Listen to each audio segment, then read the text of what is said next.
Do you have the courage to act outwardly on what you see inwardly? Or will you die a dreamer? Will you die on the verge and on the edge and in the land of coulda, woulda, and shoulda? It is far easier not to be successful. If you don't want to make waves, be mediocre. Be normal and fit in. And some of you, there are things you like, you have absolutely no control. You are like a slave to you.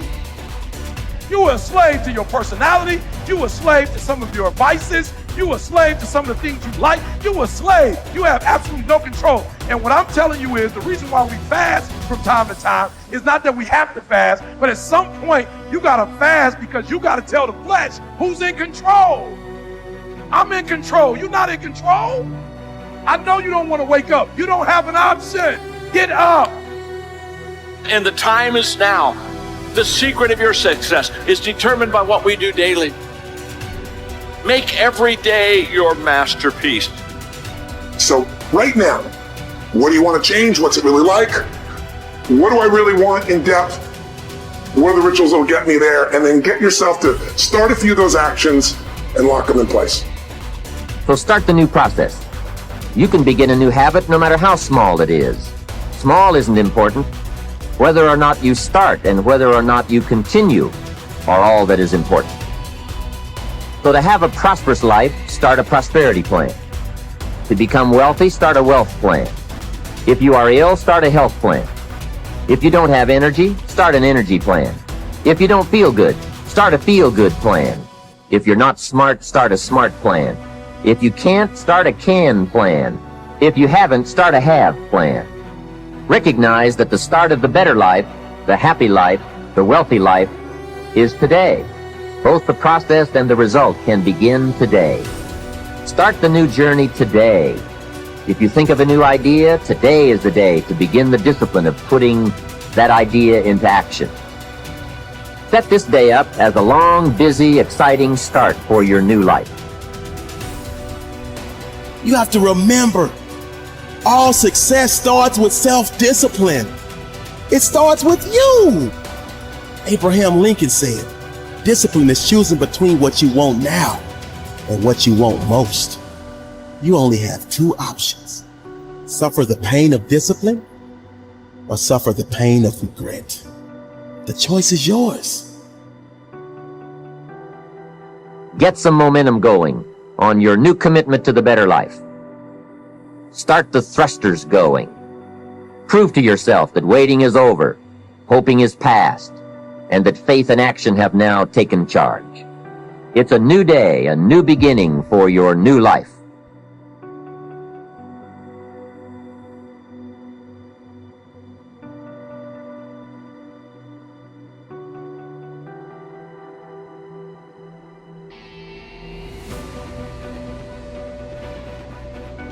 You should use a calendar to structure your days, because if you know what you're doing tomorrow, it decreases your anxiety substantially because you need that kind of structure. You need a pathway. You need to know, you need to have a map, and you need to know where you're located on the map, and you need to know how you're moving forward. And that gives you hope because you're moving towards goals that you regard as worthwhile. And it stops you from being anxious because you're not entirely directionless and lost. And so learning how to manage your time is useful. And you can start with a calendar. You can start with simple things like you can put in, well, when you're likely to go to bed and when you're likely to get up. And regulating that's useful. That should be relatively ritualistically consistent. And finally, a fifth way of being that is new. For me, it has become a way of life. It's called serenity instead of acquisitions. The more you try to acquire, the more you try to get, the more you try to collect in your life and evaluate yourself on the basis of that, the less serenity you're going to have. More is less. It's almost a secret of the universe. Serenity means inner peace.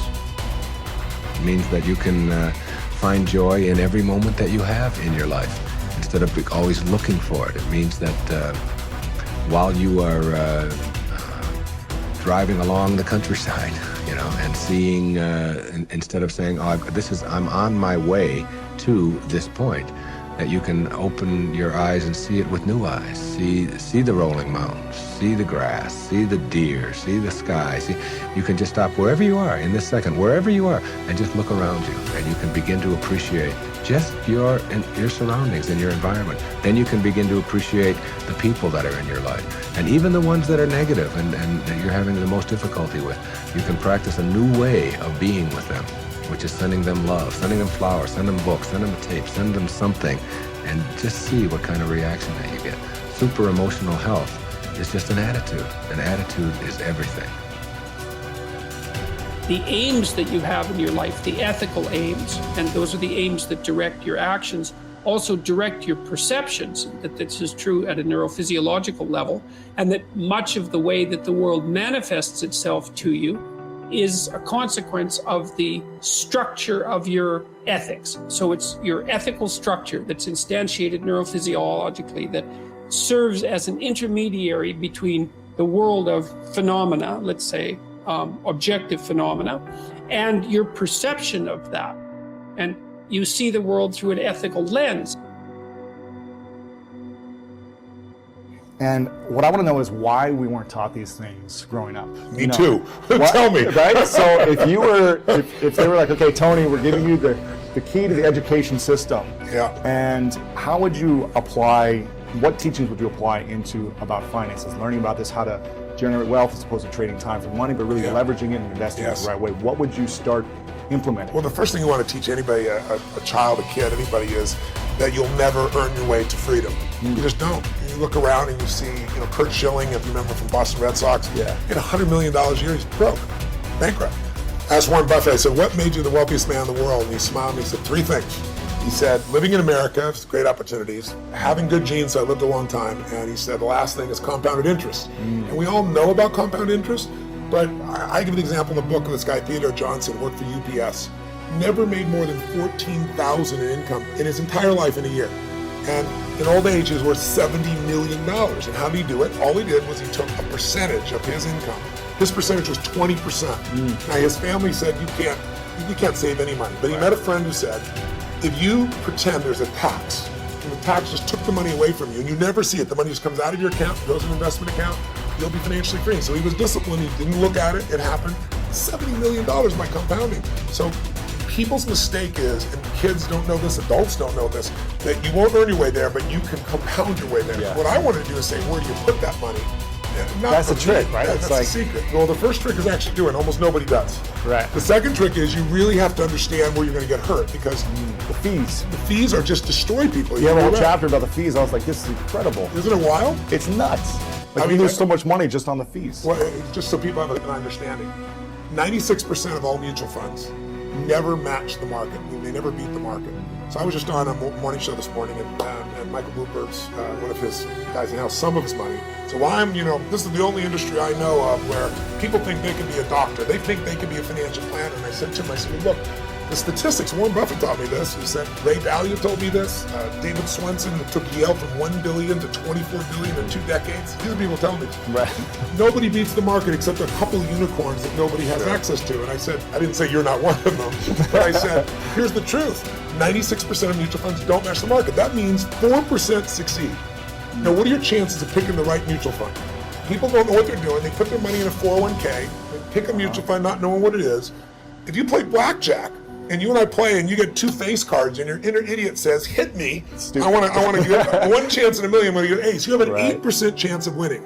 If you try to get a mutual fund, you got the 4% chance of winning. So what I show people is not only do you not get the result, thinking logically, if I hire someone else to do it, they'll do better than me.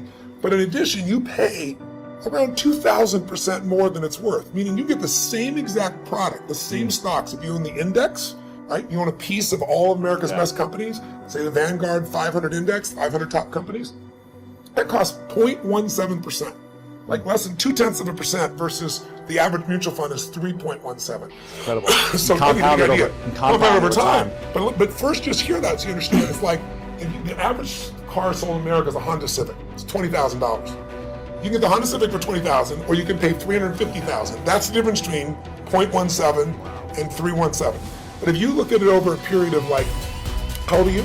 31. 31, okay. So let's assume you and a couple buddies at 35 managed to put aside 100 grand, and you manage not to add any more money, but to grow it at 7% in spite of ups and downs in the market.